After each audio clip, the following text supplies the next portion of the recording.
پر بہانے نہیں تراشنے چاہیے۔ بعض لوگ کہتے ہیں اچھا جی پڑھ لیں گے، یہ کیا ہوا؟ جب وقت آ گیا اور اللہ کا نمائندہ بلاوا دے رہا ہے، حیا علی الصلاۃ حیا علی الفلاح، وہ روز پکار رہا ہے، وہ مؤذن اللہ کا نمائندہ ہے، اس کی طرف سے آواز دے رہا ہے،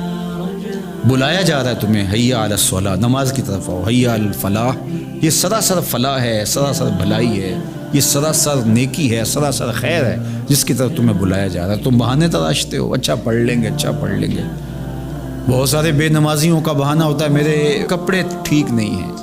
میرا لباس پاک نہیں ہے، میرا جسم پاک نہیں ہے۔ میرے بزرگ فرمایا کرتے تھے تیرا جسم کیسے پاک ہو سکتا ہے، تیرے لباس کو ستھرائی کیسے حاصل ہو سکتی ہے؟ تو اللہ کے حضور جھکنا جو نہیں جانتا، تو اس کے حضور جھکنا سیکھ جا، تیرا تن بھی پاک ہو جائے گا، تیرا من بھی پاک ہو جائے گا، تیرا لباس بھی پاک ہو جائے گا، تیرا دل بھی پاک ہو جائے گا۔ تو اس کے حضور جھکنا سیکھو، بہانے نہ تراشو، اچھا پڑھ لیں گے، اچھا پڑھ لیں گے، نہیں۔ 5 گانا نماز یہ ہمارے اوپر اللہ کی طرف سے عائد کردہ فریضہ ہے، اس کو ہر صورت میں ہم نے ادا کرنا ہے۔ ایک طبقہ وہ بھی ہے جو نماز نہ پڑھنے کا بہانہ تراشتا ہے اور کہتا جی ہم دل کی پڑھتے ہیں، دل کی نیتی ہوئی ہے ہم نے، اور کہا کہ قرآن کہتا ہے کہ نماز قائم کرو،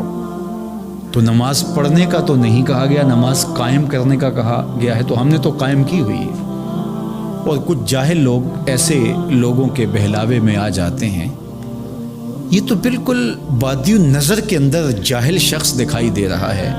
نماز کو قائم کرنے کا مفہوم اپنی طرف سے خود وضع کر رہا ہے۔ مجھے بتائیے جس شخص کے سینے پہ قرآن نازل ہوا، اس محمد عربی سے بہتر نماز کو قائم کرنے کا کون جان سکتا ہے؟ تو وہ جب نماز کے قیام کا مفہوم ہمیں یہ بتا رہے ہیں کہ آپ اس طرح نماز پڑھیں، رکوع ایسے کریں، سجدہ ایسے کریں، قیام ایسے ہو، جلسہ اور قومہ اس طرح ہو، تشہد یوں پڑھیں، تو مجھے بتائیے کہ نماز کے قیام کا کوئی اور مفہوم مراد لیا جا سکتا ہے حضور علیہ السلام کے بتائے ہوئے طریقے سے ہٹ کر کے؟ میرے حضور نے فرمایا سلو کما رأیتمونی اصلی، جس طرح تم مجھے نماز پڑھتے ہوئے دیکھتے ہو ایسے نماز پڑھو۔ یہ طریقہ بتایا حضور نے۔ یہاں علماء نے بڑی خوبصورت بات لکھی کہ حضور نے یہ نہیں کہا کہ جس طرح میں نماز پڑھتا ہوں اس طرح نماز پڑھو، کہا جس طرح تم مجھے نماز پڑھتا ہوا دیکھتے ہو ایسے نماز پڑھو، کیونکہ جس طرح حضور نماز پڑھتے ہیں اس کیفیت میں تو کوئی پڑھ ہی نہیں سکتا ہے، اس لیے کہا جس طرح تم مجھے پڑھتا ہوا دیکھتے ہو میری اداؤں کو اختیار کرتے جاؤ، تمہارا رب تمہیں قبول کر لے گا۔ تو سلو کما رأیتمونی اصلی، جس طرح تم مجھے نماز پڑھتا دیکھ رہے ہو تم اس طرح نماز پڑھتے رہو۔ تو اللہ کہ پیارے محبوب علیہ السلام نے جو اقامت صلاۃ کا مفہوم مراد لیا ہے وہی شریعت کا مفہوم ہے، اور وہی اللہ کے کلام کا تقاضا ہے، اور وہی قرآن مجید کی منشا اور مقصود ہے۔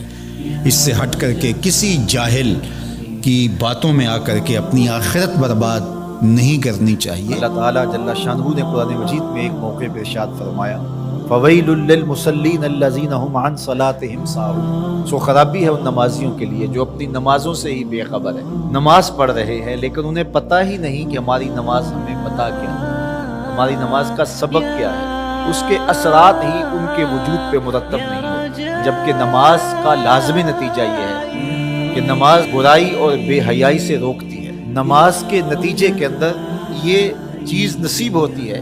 کہ آنکھوں کو پاکیزگی ملتی ہے، خیالوں کو طہارت ملتی ہے، سوچوں کو نور نصیب ہوتا ہے، باطن کا تزکیہ ہوتا ہے، من کا تصفیہ ہوتا ہے، اندر ستھرا ہو جاتا ہے۔ نماز پڑھنے والا ایک صالح اور پاکیزہ انسان بن کر کے معاشرے کا کارآمد فرد بن جاتا ہے، لیکن نماز بھی پڑھ رہا ہے اور اس کی کرتوتیں بھی ایسی ہیں کہ اللہ کی مخلوق اس سے تنگ ہے، تو قرآن کہتا ہے کہ وہ نماز سے آگاہ ہی نہیں ہوا، اس نے وہ نماز پڑھی ہی نہیں جو مقصود شریعت تھی، اس نے ٹکریں تو ماری ہیں لیکن نماز نہیں پڑھی اس نے۔ فرمایا وہ لوگ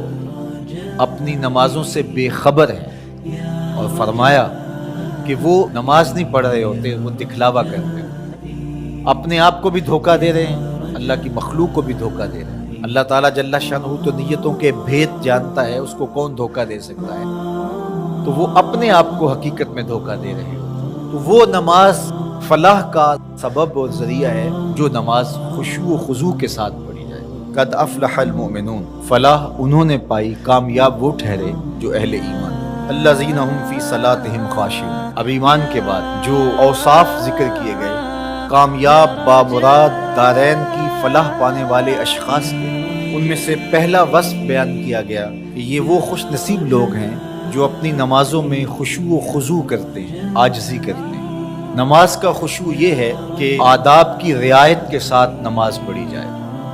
جو پڑھا جا رہا ہے اس کے معانی پر غور و فکر کیا جائے، دل بھی جھکا ہو، اعضاء و جوارے بھی اللہ کے حضور جھکے ہوئے، دائیں بائیں التفات نہ ہو،